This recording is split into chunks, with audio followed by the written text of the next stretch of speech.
প্রতিদিন বাচ্চাদের বায়না, তাদেরকে বিকেলের নাস্তায় কিছু খেতে দিতেই হবে। ঘুম থেকে উঠেই বায়না শুরু করে দেয়। এটাই তো মায়েদের জীবন। বাচ্চার আবদার পূরণ করতে করতে মায়ের জীবন শেষ, কিন্তু শেষ বয়সে এসে সেই বাচ্চা আর মাকে দেখতে পারে না। এটাই হলো জীবন রে ভাই, এটাই জীবন।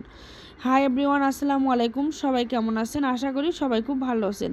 বাচ্চাদেরকে বিকেলের নাস্তা আজকে লুচি তৈরি করে দেব। তাই এখানে লুচি তৈরি করার জন্য এখানে আমি ময়দা নিয়েছি 1 কাপ পরিমাণে। তারপরে সামান্য 1 টেবিল চামচের লবণ দিয়েছি, 1 টেবিল চামচ আমি চিনি দিয়েছি, আর 1 টেবিল চামচের একটু বেশিখানি তেল দিছি। তেলটা আপনাকে বুঝে নিতে হবে। এই যে এভাবে যদি মুঠো হয় তাহলে আপনারা বুঝবেন আপনার তেলের পরিমাণ ঠিক আছে। আর যদি তেল কম হয় তাহলে কিন্তু মুঠো হবে না, ভেঙে ভেঙে যাবে। এটা একটা গুরুত্বপূর্ণ টিপস পরোটা বানানোর সময় বা লুচি বানানোর সময়। এখন আমি নর্মাল পানি দিয়ে একটা ডো তৈরি করে নেব। এখানে অল্প একটু করে পানি দিয়ে ডো তৈরি করে নিতে হবে, না হলে কিন্তু বেশি পানি হলে আবার নরম হয়ে যাওয়ার সম্ভাবনা থাকবে। তাই আপনারা অল্প একটু করে পানি দিয়ে দিয়ে এভাবে একটা শক্ত ডো তৈরি করে নেবেন। বেশি শক্তও না, বেশি নরমও না। এই যে এরকম একটা ডো তৈরি করে নিয়ে হাতের মধ্যে তেল দিয়ে তারপরে ভালো করে মথে নেবেন। যত বেশি করে মথাবেন তত আপনার ডোটা সফট হবে, আপনার লুচিগুলো বেশি ফুলে ফুলে উঠবে। এখানে ভালো করে আমি মেখে নিচ্ছি। যত মাখতে পারবেন তত ভালো, আপনার জন্য ভালো। কিন্তু মাখাটা একটু সমস্যা। যাদের হাতে ব্যথা আছে তারা অল্প করে মাখবেন, আর যাদের হাতে কোনো প্রবলেম নাই তারা একটু বেশি করে মথে নেবেন, তাহলে আপনার লুচিটা খেতে বেশি মজা হবে। শুধু তো বাচ্চারাই খাবে না, বাচ্চার সাথে সাথে তো বাচ্চার বাবা মাও আছে, বাবা মাকেও খেতে হবে। কারণ বাচ্চা হলে একটা মায়ের কিন্তু পরিবর্তন হয়ে যায়। বাচ্চা হলে একটা মায়ের কিন্তু চেহারার মধ্যে অনেক পরিবর্তন এসে যায়।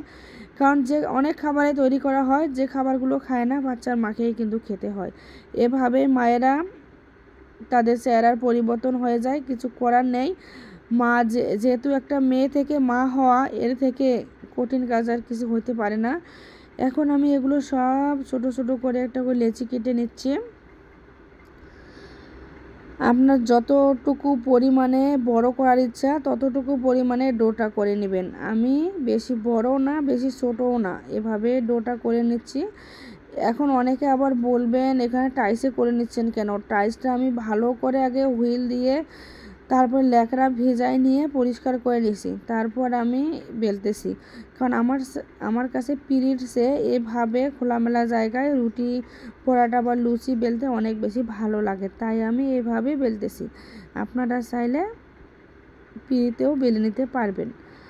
এখন আমি এগুলো যে বেলে নিচ্ছি, যে কোনো জিনিসে বুঝছেন গ্রামে কিন্তু করে অনেক শান্তি।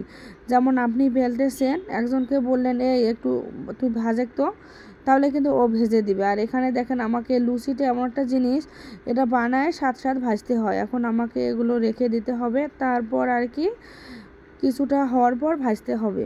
এটাই হলো শহর আর গ্রামের জীবনের মধ্যে পার্থক্য। গ্রামীণ জীবনযাপনেই ভালো, তাই না?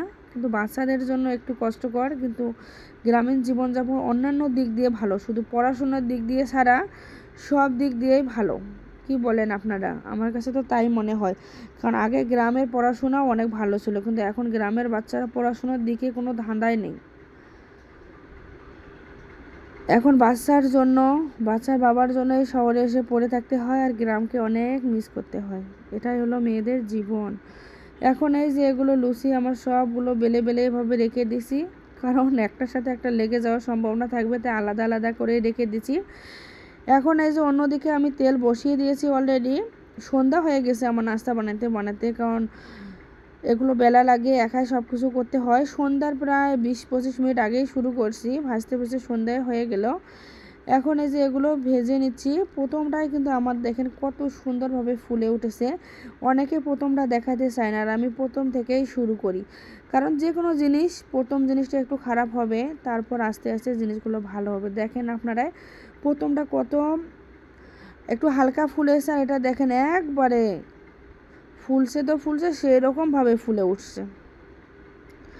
আমাদের সমাজে কিন্তু কিছু মানুষ আছে এভাবে ফুলে ফুলে ওঠে। মানুষের ভালো দেখলে, মানুষের ভালোবাসা দেখলে, মানুষের সংসারে উন্নতি দেখলে। কি বলেন আপনারা? আমাদের ওইদিক তো আছে, আপনাদের ওইদিক আছে কিনা একটু কমেন্টস করিয়েন তো। আমার এগুলো যে বানানো হয়েছে, এখন বাচ্চাদেরকে আমি সেমাই রান্না করে তারপর খাইতে দিব।